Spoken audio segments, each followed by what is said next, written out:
નમસ્તે બાળકો, કેમ છો? મજામાં છો ને? આજે આપણે એક નવી વાર્તા જોવાના છે. વાર્તાનું નામ છે ટાઢું ટબુકલું. વાર્તાનું નામ છે ટાઢું ટબુકલું. તો ચાલો જોઈએ વાર્તા ટાઢું ટબુકલું. એક ડોશી હતી. તે એક કૂબામાં રહેતી હતી. વરસાદના દિવસો આવ્યા અને વરસાદ બહુ વરસ્યો એટલે ડોશીના કૂબામાં ચારે કોર પાણી ભરાઈ ગયા. ઠેકાણે ઠેકાણે પાણીના ખાબોચિયા ભરાઈ ગયા. ડોશીને બહુ જ ત્રાસ થવા લાગ્યો. ચૂવામાંના ટીપા તેના શરીર પર પડતા હોવાથી તે ઘણી કંટાળી ગઈ. એકવાર એક સિંહ ડોશીના કૂબા પાછળ રાતના સમયે લપાઈને ઊભો હતો.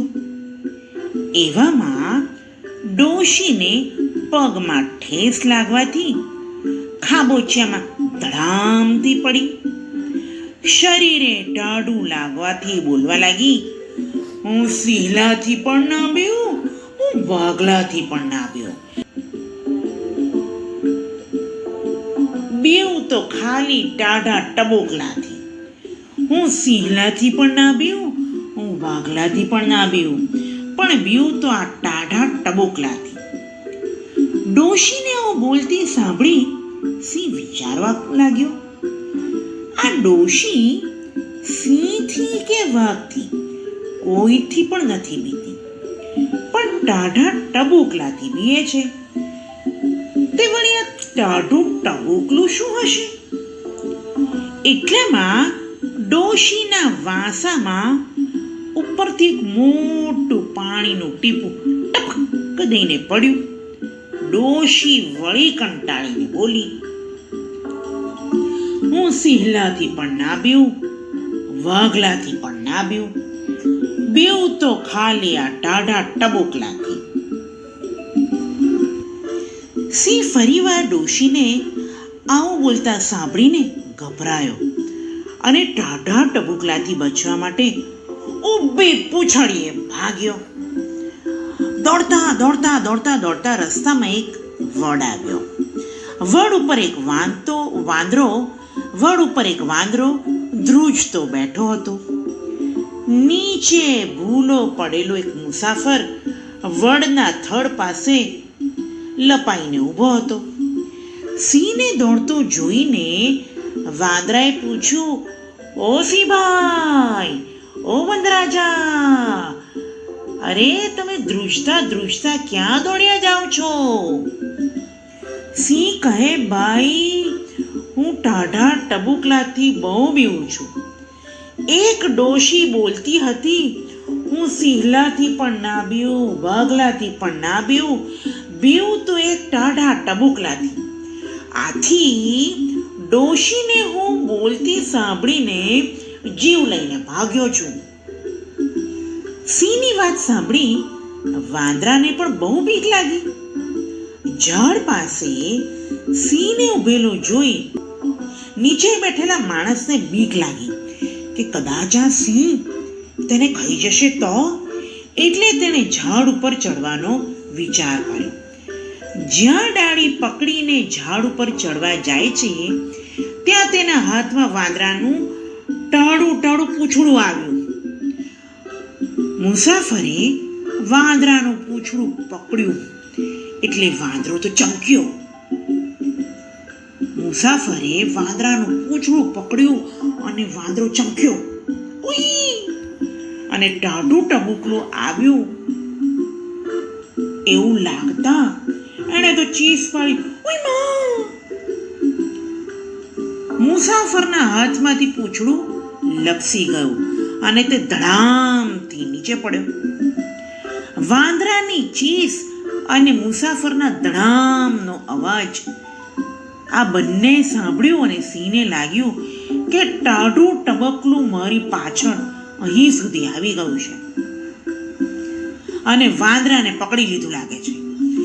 આથી સિંહ વધારે ગભરાયો ને અંધારામાં ત્યાંથી દોડતો આગળ વધ્યો. તે જ રાતે કનુની બકરી ખોવાયેલી, તેથી તે જંગલમાં તેને શોધવા માટે નીકળેલો. અંધારામાં સિંહ તેની સાથે અથડાયો. સિંહને કંઈક અથડાયું એટલે તેને બીક લાગી કે ટાઢું ટબુકલું આવ્યું અને કનુને એવું લાગ્યું કે કદાચ તેની બકરી તેને અથડાઈ. સિંહ તો ટાઢા ટબુકલાના બીકથી લપાઈને છુપાઈ ગયો. કનુને લાગ્યું થોડુંક આ નજીક ઊભું રહેલું પ્રાણી મારી બકરી જ છે, એટલે તેણે એકદમ પાસે જઈને તેના પર ગુસ્સો કર્યો. કીધું, અરે તને ખબર નથી પડતી?